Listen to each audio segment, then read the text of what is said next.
Assalamualaikum warahmatullahi wabarakatuh. Salam, Om Swastiastu, Namo Buddhaya, dan salam kebajikan.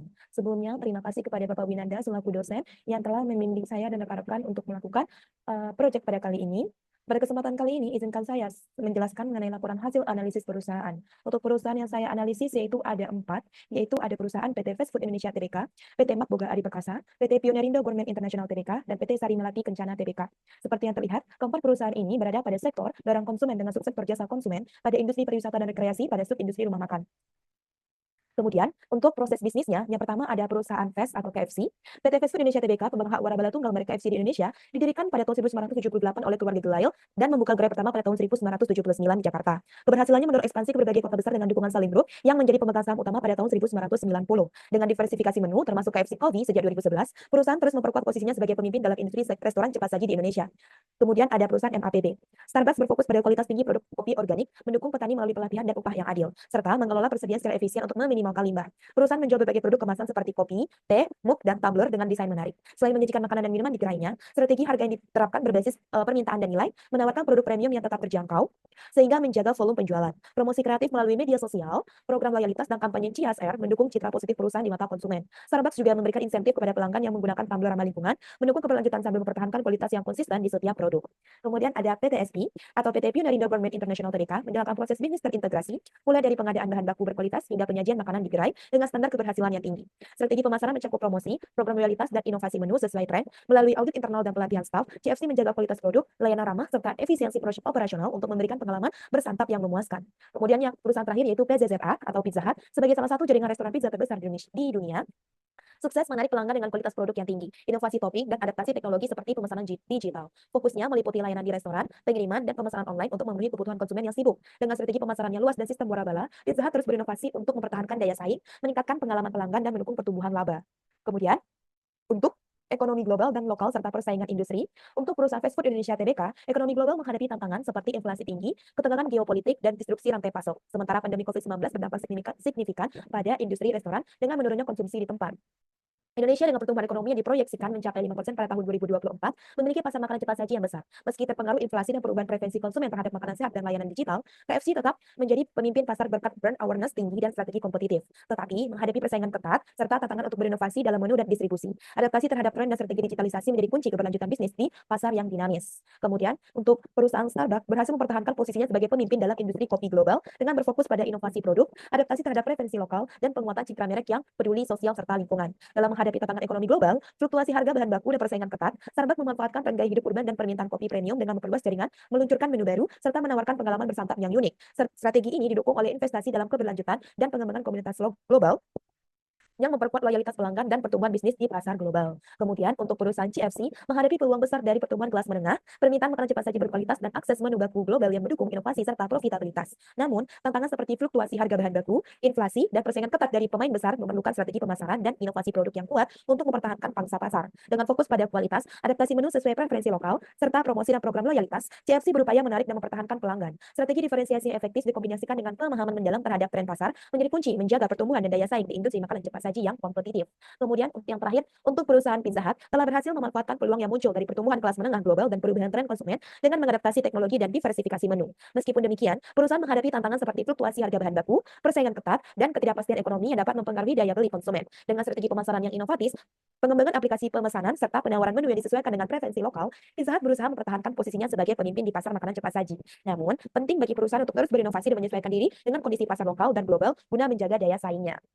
Baiklah, lanjut. Saya akan menjelaskan mengenai analisis perusahaan, dimulai dari analisis rasio likuiditas. Pada analisis, saya menekankan pada quick ratio dan cash ratio. Sebelumnya, untuk sekedar info, quick ratio dan cash ratio yang lebih rendah daripada current ratio merupakan hal yang normal pada industri makanan, karena persediaan menjadi bagian penting dalam aset lancar. Seperti yang terlihat pada gambar, yaitu ada pada quick ratio dan cash ratio. Perusahaan Fast menunjukkan nilai yang lebih tinggi dari perusahaan lain, namun mengalami penurunan di setiap tahunnya pada analisis quick ratio. Sedangkan pada perusahaan MAPB cenderung stabil, walau tetap mengalami fluktuasi di tahun pandemi, namun menunjukkan peningkatan di tahun 2023, seperti yang terlihat pada di warna oranye.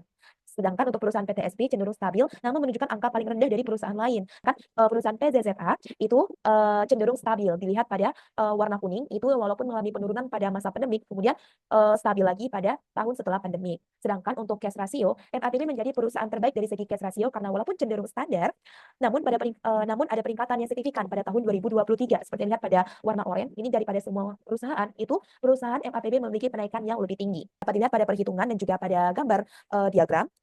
Secara keseluruhan perusahaan yang menunjukkan tren positif yang baik itu adalah perusahaan MAPB dan PZZA. Namun, dalam hal efisiensi aset, MAPB dan perusahaan FAS lebih unggul. Pada kali ini saya menekankan pada analisis ROA dan ROE.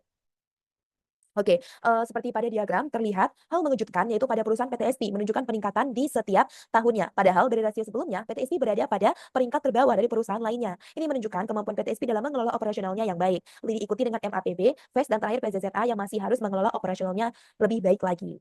Oke, dalam analisis ini saya menekankan pada debt to equity.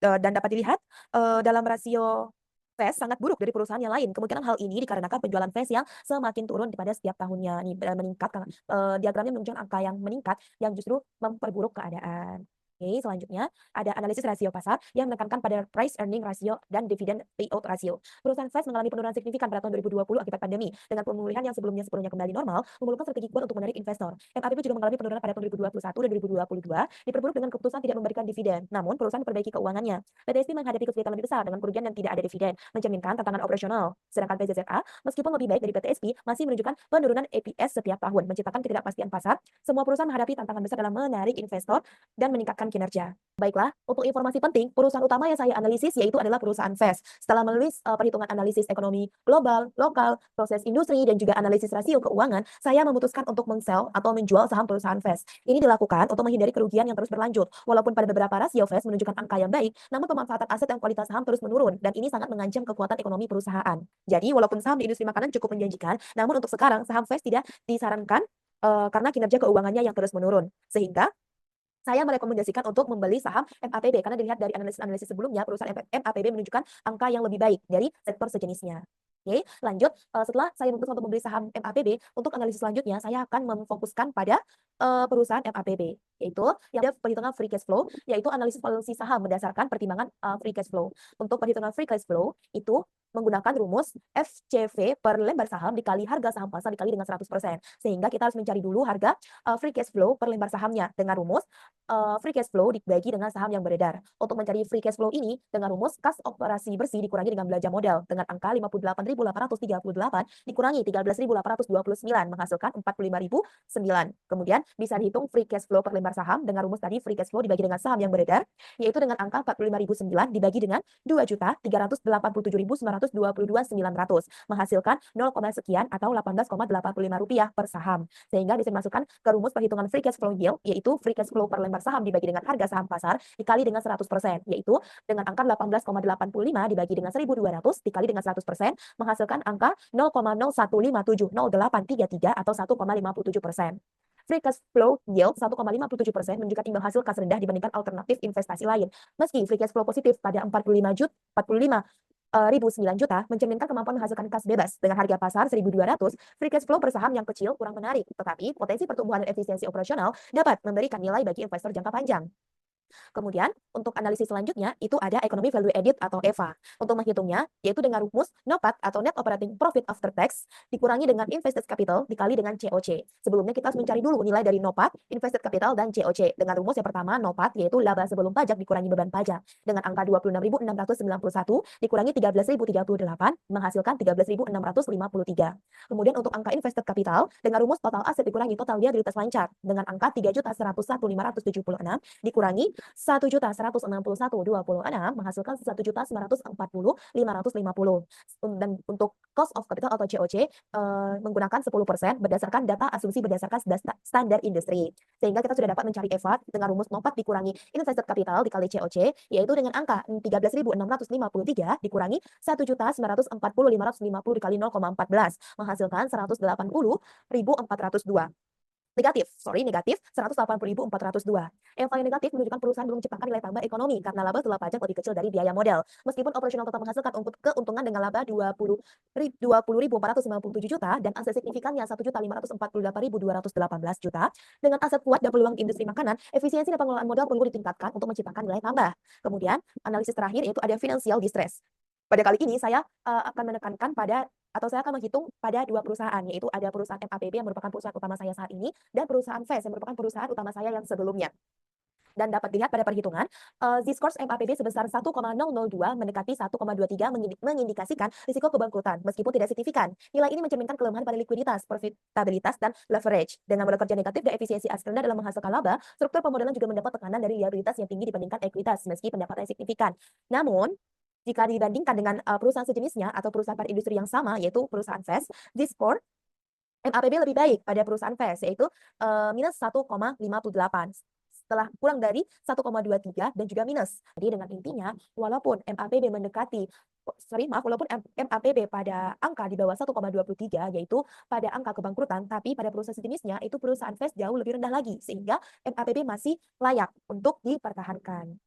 Jadi, setelah semua analisis yang telah saya lakukan tadi, sehingga saya memutuskan untuk meng-hold untuk saham perusahaan MAPB karena memiliki fundamental lebih kuat dibandingkan pesaingnya, meski ada ruang untuk perbaikan. Saham ini cocok untuk investor jangka panjang yang mencari potensi pertumbuhan yang stabil.